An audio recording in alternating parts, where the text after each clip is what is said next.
Hello and welcome to this second in the series of conversations with Professor Amartya, Nobel Peace Prize winner. We are recording this conversation in Professor Sen's birthplace, Shanti, Niketan. This is where he was born, and this is where he had his early education. The first one is the report discusses at some length ways and means to ensure that the whole population, and not just the elites and the holders of public office, feels fully involved in government by discussion. Yes. I think this is what needs to be done. And yet, when you take a look at opinion polls around, I think politics and politicians have their credibility so low in the eyes of the public, just about everywhere, that certainly in South Asia, I mean, politics is a synonym for cronyism and for lack of effectiveness and so on and so forth.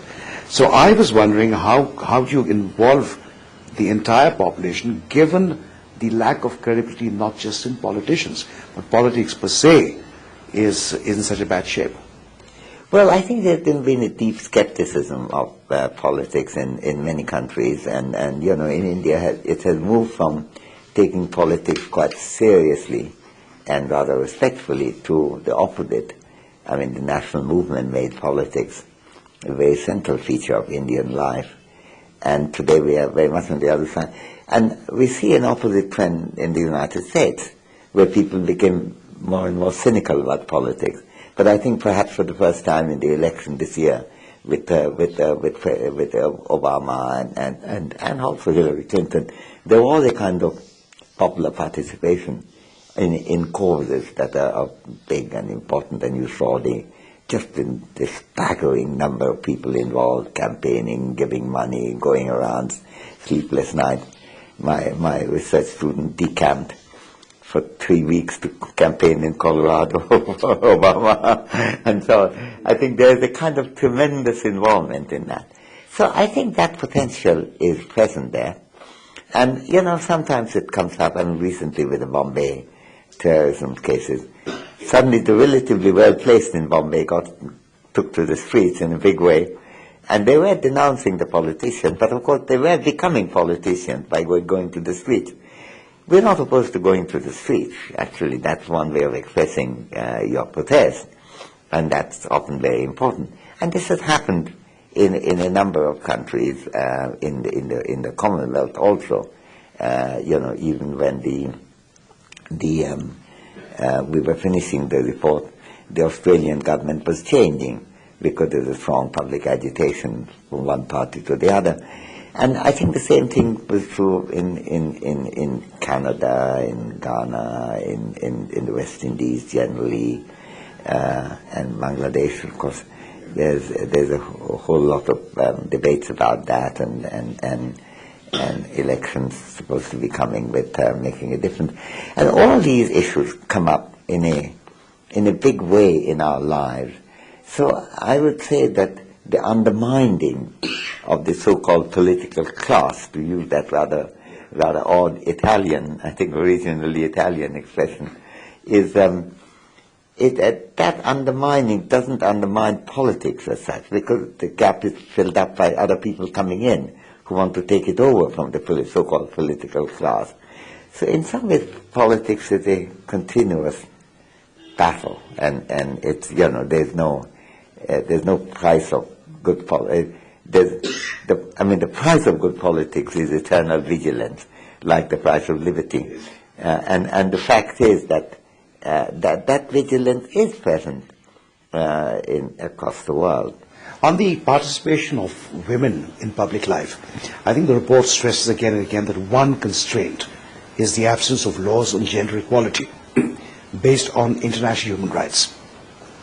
But even when such laws exist on the statute books, in practice the situation in many countries is quite appalling. I think that's absolutely right.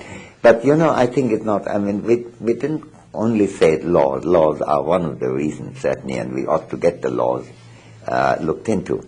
But sometimes even when the laws exist, people cannot move them for various reasons. One of them, of course, lack of education, illiteracy. If women cannot read and write, it's very hard for them to read what the law says. And one of the groups in Bangladesh, for example, the Aino Shalisi Kendro, very much championed by a very dear friend now, deceased Salma Sovan, emphasize how closely connected education is to the ability to use rights, even legal rights, not to mention human rights. Of course, there too education is important. But then again, also, there are other issues. Sometimes people are inhibited from claiming their rights, even when they know what their rights are. So you need a kind of public support base. You need media support. You need media activism, and you need the support of either NGOs or other civil society groups, helping people, giving them courage to take up, to fight up, stand up for their rights. I think all these things are important, but laws too. So I think we are in favor of fighting for gender equity on a very wide front. Do you prefer reservations for women in elected bodies? Well, that's a difficult question. We didn't take a position. I know, that's because it's not mentioned in the report. No, we didn't, because it's a difficult thing, and there are different ways of doing it. And the reservation could be either in the form of certain seats being taken up. Now, as you know, some women have demanded it, and other women's movements have been opposed to it.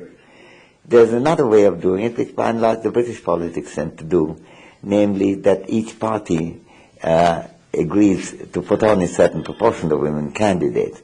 So that way, by the very process of the electoral nomination to fight election, that women's representation is raised. There are other ways of doing it.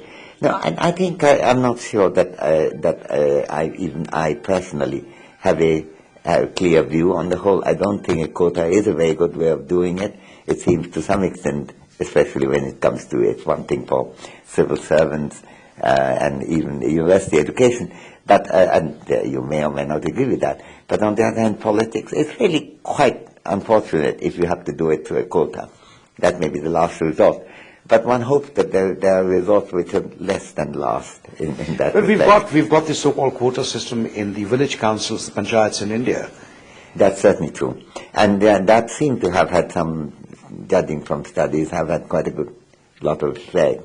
The studies in MIT lab done by Esther Duflo and Abhijit Banerjee and others seem to clearly indicate that it has had the effect of emphasizing certain types of expenditure, like roads and water and so forth, concerns in which women's lives are very dependent. Oddly enough, not as much on education as I would have expected. Yes, I think that, these are different ways of doing it. We didn't have sufficient unanimity on it and clarity of mind, and I don't think it's really very important how we do it, as long as we succeed in doing it. That is, it's quite important here that women have a big voice. I think it's very important for a good life and a good society and for peace, all these together. You know, your report cites the examples of Shirimao Bandaranaike in Sri Lanka, Benazir Bhutto in Pakistan, Indira Gandhi in India, and so on and so forth, and the two Begums in Bangladesh. Now, obviously, what they share in common is that they all belonged to political families, and they were either widows or children, daughters of their fathers. Now, is this something peculiar to South Asia, or? Well, I don't think it's only peculiar to South Asia. I mean, there have been Bushes in politics in America. There have been now the Clintons. And the Clintons, and there have been Roosevelts. I think, and the Papandreou in Greece. So there have been a fair amount of connection in politics. I mean, the political history of a family could make a big difference. But certainly, I think the special thing in the Indian case was that those family health were sufficiently strong to bust a barrier which might have been otherwise present against women in countries where women do not enjoy huge power. So in some ways, the role of the family you may think that it's negative in basic way, and in a general democratic sense it must have that feature, and yet it might have helped to bust the gender barrier by bringing in well-connected women into a position of office and importance. So I think that's I mean, one can say things positively in favor of that, given that particular feature. On the role of young people, the kind of role they can play in public life, the report says, and I quote, young people have much more of a sense of the way the world is developing than the current generation of elders.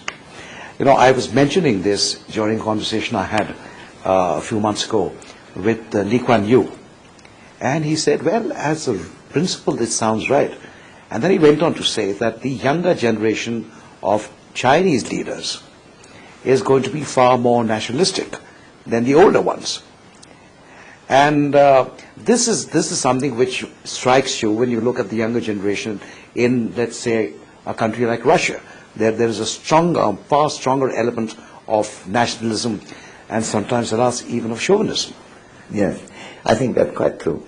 And that's a feature to some extent also in what we were discussing earlier about the religion-based violence, because quite often it's the younger groups who have been recruited to be very active and intolerant, compared with elderly generation, which had much more tolerance and sometimes much less strict observance of fundamentalist codes. So there are these features.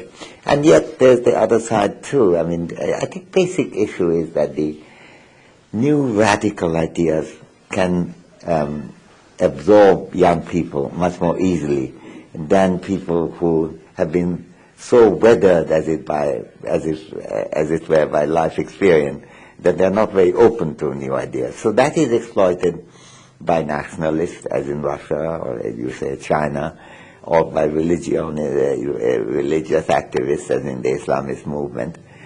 But on the other hand, it's also the group that provided radical movement for socialism, for humanitarianism, for global one-worldism, for democratic movement. Or climate change. Or climate change. And in the case of politics, as we were just discussing in the United States, even the national politics, the young...